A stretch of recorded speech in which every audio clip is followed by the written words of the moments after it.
Elimination reactions. Two kinds of reactions can happen when a nucleophile reacts with an alkyl halide. Nucleophile ወይንም ኤሌክትሮን ያለው ኤሌክትሮንን ዶኔት ማድረግ የሚችል ሪአክታንት ከአልካይል ሃላይድ ጋር በሚገናኙበት ጊዜ ሁለት አይነት ሪአክሽኖች ሊፈጠሩ ይችላሉ። The nucleophile can either substitute for the halide by reaction at carbon ወይንም ምን ሊያደርግ ይችላል? ከዚህ በፊት ያየነው ኒውክሊዮፋይል ሰብስቲቲዩት ሊያደርግ ይችላል ሃላይዱን ወይንም ሃሎጅኑን ሰብስቲቲዩት አድርጎ ተክቶ ሊገባ ይችላል። አንደኛው ይሄ ሰብስቲቲዩሽን ላይ ያየነው ነው። or cause elimination of HX by reaction at a neighboring hydrogen ወይንም ደግሞ ኢሊሚኔት ሊያደርግ ይችላል ሃይድሮጅን ሃላይዱን ወይንም HXን ኢሊሚኔት ሊያደርግ ይችላል ነው። ስለዚህ ሰብስቲቲዩሽኑ ምን ይሆናል? ለምሳሌ ሃይድሮክሳይድ ከዚህ ጋር ሲገናኝ ምን ያደርጋል? ብሮማይንን ያወጣና እሱ ይገባል ነው። ይሄ ሰብስቲቲዩሽን ይባላል። ወይም ደግሞ ሃይድሮክሳይድ ከዚህ ጋር በሚገናኝበት ጊዜ ብሮሚንን አስለቅቆ አውጥቶ እዛ ጋር ያለውን አንዱን ሃይድሮጅን ይወስድና ዋተር ተፈጥሮ እዚህ ጋር ኢሊሚኔት ይሆናል ነው። ከዛ አስለቅቆ ያወጣዋል ግን አይገባም። ፕላስ H2O ሌላ ሪአክታንት ሌላ ፕሮዳክት ሆኖ ይወጣል። ይሄ ኢሊሚኔሽን ይባላል።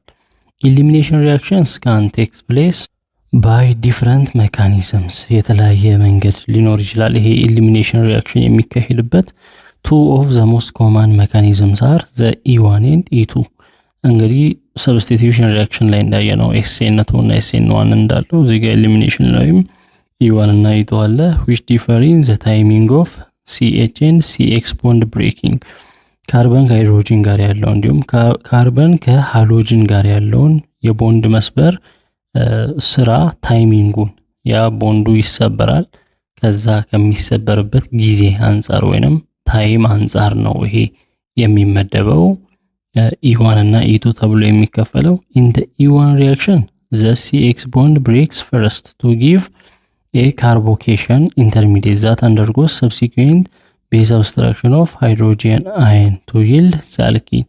በE1 reaction ምን መሰላችሁ የሚሆነው? ካርበን ከኤክስ ጋር ወይንም ከሃሎጅን ጋር ያለው ግንኙነት ቦንድ መጀመሪያ መሰበር አለበት።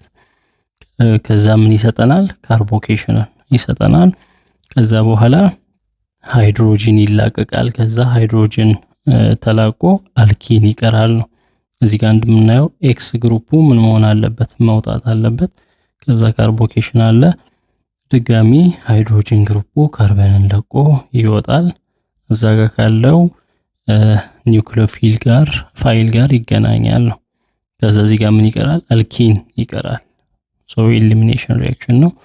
E2 reaction ደግሞ አለ base induced CH bond cleavage is simultaneous with CX bond cleavage ይሄ የካርበን እና ሃይድሮጅን ቦንድ መሰበር ከካርበን እና ሃሎጅን ወይንም ኤክስ ቦንድ መሰበር ጋር በተመሳሳይ ጊዜ ነው የሚሆነው። E2 ላይ ወዲያው ነው የሚሆነው። ያ ማለት ይሄ ካርበን ከኤክስ ጋር ያለው ቦንድ ሲሰበር ሲላቀቅ እዚህ ጋርም መላቀቁ በተመሳሳይ ጊዜ ነው ካርበን ከሃይድሮጅን ጋር የሚሆነው። ስለዚህ ይሄ ሲላቀቅ ይወጣል፣ ኤክሱ ይወጣል። ይሄኛው ሃይድሮጅኑ ሲላቀቅ ደግሞ እዚህ ጋር ካለው ቤዝ ጋር ይገናኛል። ሶ እዚህ ጋር አልኪኑ ለብቻው ይቀራል። E2 and E1 mechanisms የE2 እና E1 mechanisms ስናይ the E2 reaction or elimination bimolecular occurs when an alkyl halide is treated with a strong base such as hydroxide ion or alkoxide ion። ይሄ E2 reaction የሚካሄደው E eliminationን የሚያሳይ ነው። 2 ደግሞ bimolecular የሚለውን የሚያሳይ ነው። ይሄ ኦከር የሚያደርገው አልካይል ሃላይድ ከስትሮንግ ቤዝ ጋር ትሪትድ ሲሆን ነው ሲገናኝ ነው። እንደ ሃይድሮክሳይድ እንደ አልኮክሳይድ አየን ካሉት ጋር ሲገናኝ ነው። the E2 reaction takes place in a single step without intermediate through a transition state። ይሄ E2 reaction የሚካሄደው በአንድ ስቴፕ ነው ወይንም በሲንግል ስቴፕ ነው የሚሆነው። ኢንተርሚዲየት ሳይፈጠር መካከለኛ ጋፕ ሳይወሰድ እዛው ነው የሚፈጠረው። ያ ማለት ከካርበን ከሃይድሮጂን ጋር ያለው ግንኙነት የሚላቀቀው እንዲሁም ካርበን ከሃሎጂን ጋር ያለው ግንኙነት የሚላቀቀው በተመሳሳይ ጊዜ ነው። the E2 reaction is the most commonly occurring pathway for elimination ለኤሊሚኔሽን የተለመደው most commonly occur የሚያደርገው ሪአክሽን ነው። ይሄ mechanism of the E2 reaction of an alkyl halide ለምሳሌ የሆነ የአልካይል ሃላይድ E2 ሪአክሽን ሜካኒዝምን በምናይበት ጊዜ ተመልከቱ። ቤዝ አለ፣ ቤዝ ይመጣል። እዚህ ጋር ካርበን ከሃይድሮጂን ጋር ያለው እንዲሁም ካርበን ከኤክስ ጋር ያለው ግንኙነት ይላቀቃል። ሃይድሮጂኑን ይሄ ከቢ ጋር ይገናኛል። ትራንዚሽን ስቴቱን በምናይበት ጊዜ ምን ሆነ? ሊላቀቅ ነው። ይሄም ሊላቀቅ ነው። ይሄም ከዛ ቢ ከሃይድሮጂን ጋር ቦንድ ሊፈጥር ነው ማለት ነው። ቢ ከሃይድሮጂን ጋር ቦንድ ይፈጥራል። ኤክሱ ደግሞ ይላቀቃል። እዚህ ጋር ደብል ቦንድ እዚህ ጋር ያለውን ቦንድ እዚህ ጋር ደብል ኤሌክትሮን እዚህ ጋር ያለውን ቦንድ ወስዶ ደብል ኤሌክትሮን ይሆናል። እዚህ አልኪን ይቀራል ነው። ቤዝ ቢ ምን ያደርጋል? attacks a neighboring hydrogen and begins to remove the H at the same time as the alkene double bond starts to form and the X group starts to leave። ይሄ ቤዙ ቢ መጥቶ አታክ ያደርጋል። ይሄንን ምንን? ሃይድሮጅንን አታክ ያደርጋል። ሃይድሮጅንን ሪሙቭ ማድረግ ይጀምራል። ወደ ራሱ መውሰድ ሲጀምር በተመሳሳይ ሰዓት ደብል ቦንድ መፈጠር ይጀምራል። እዚህ ጋር ለአልኪኑ እዚህ ጋር ያለውም ኤክስ ደግሞ መላቀቅ ይጀምራል። እዛው ሊቭ ማለት ይጀምራል። ኒውትራል alkene is produced when the CH bond is fully broken and the X group has departed with the CX bond electron pair።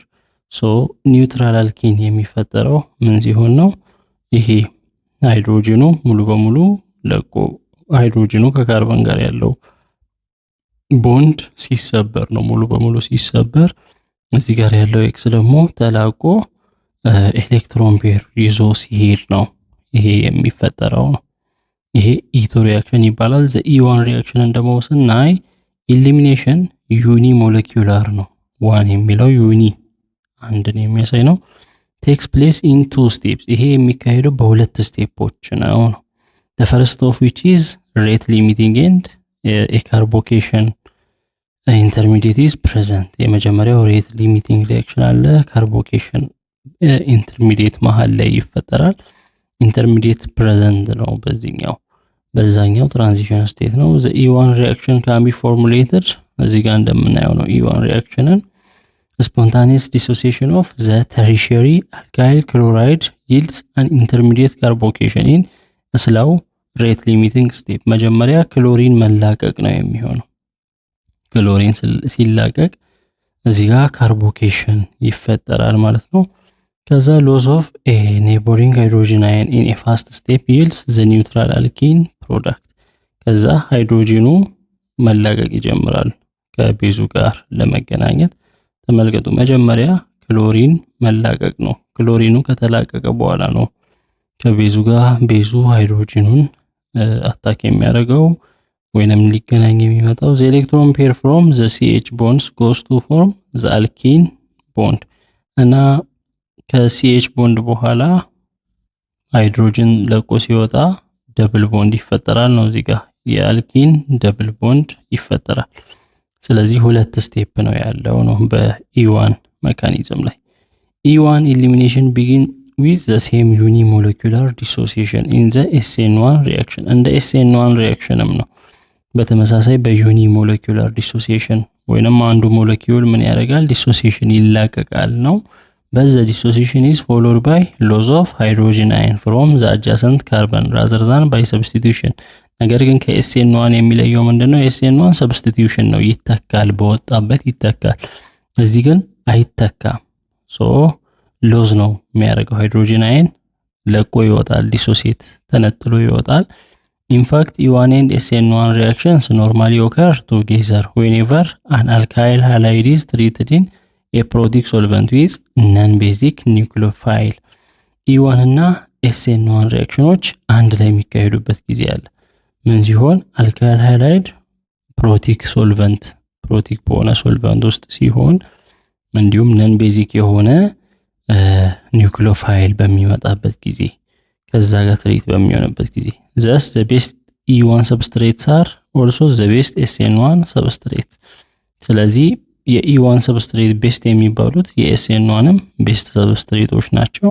ሚክስቸርስ ኦፍ ሰብስቲቲዩሽን ኤንድ ኢሊሚኔሽን ፕሮዳክትስ አር ዩዥዋሊ ኦብቴይንድ።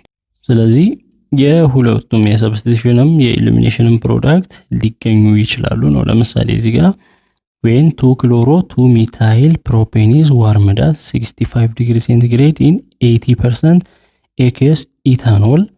ይሄ 2-chloro 2-methyl propane በዚህ ሙቀት በዚህ ያህል ኢታኖል ፈሳሽ በሆነ ኢታኖል ዋርምድ ሲሆን እንዲሞቅ ሲደረግ 64 to 36 ሚክስቸር ኦፍ 2-methyl to propanol 64% የሚሆን 2-methyl to propanol ያ ማለት የኤስኤን1 ውጤት ነው ወይንም ሰብስቲቲዩሽን ውጤት ነው።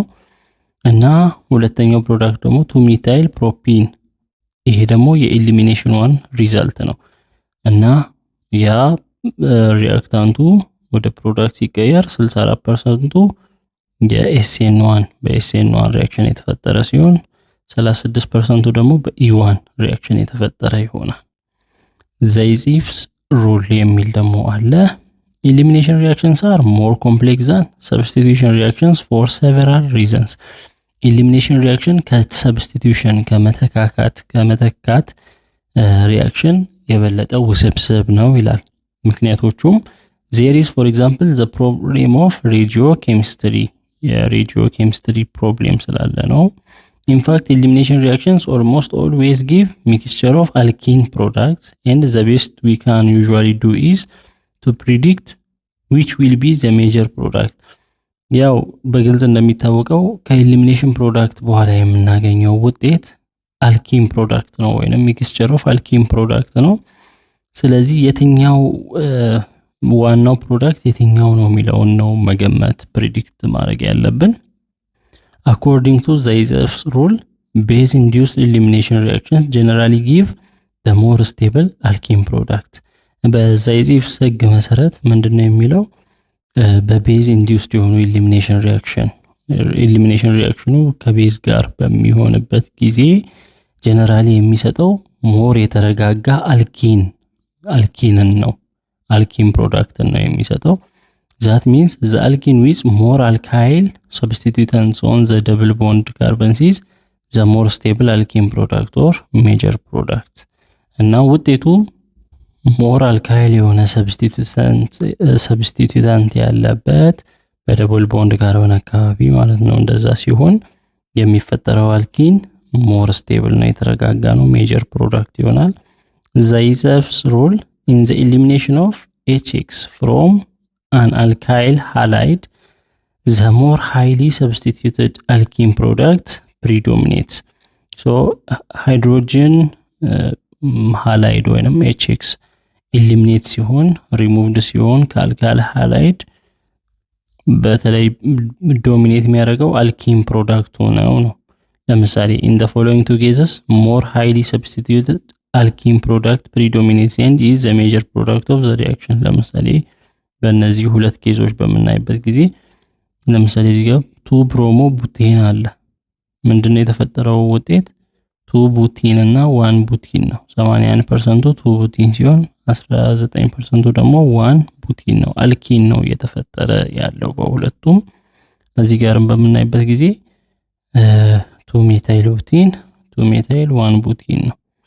ሶ ሜጀር ፕሮዳክቱ አልኪን ነው ፕሪዶሚኔት የሚያደርገው። ሰብስቲቲዩትድ የሆነው ነው ሞር ውጤቱ። እዚህ ጋር 2 ብሮሞ ቡቴን ነው እና ሁለተኛው ላይ ነው ብሮሚን ያለው። ሶ ከ2 ቡቲን እና ከ1 ቡቲን ሞር ሜጀር ፕሮዳክቱ 81% የሚሆነው 2 ቡቲን ነው። እዚህ ጋር 2 ብሮሞ 2 ሜታይል በሚለውም 2 ሜታይል 2 ቡቲን እና 2 ሜታይል 1 ቡቲን አለ። ፕሮዳክቱ 2 ሜታይል 2 ቡቲን የሚለው 70% ሜጀር ፕሮዳክቱ ወይንም እንደ ዋና ፕሮዳክት ሆኗል።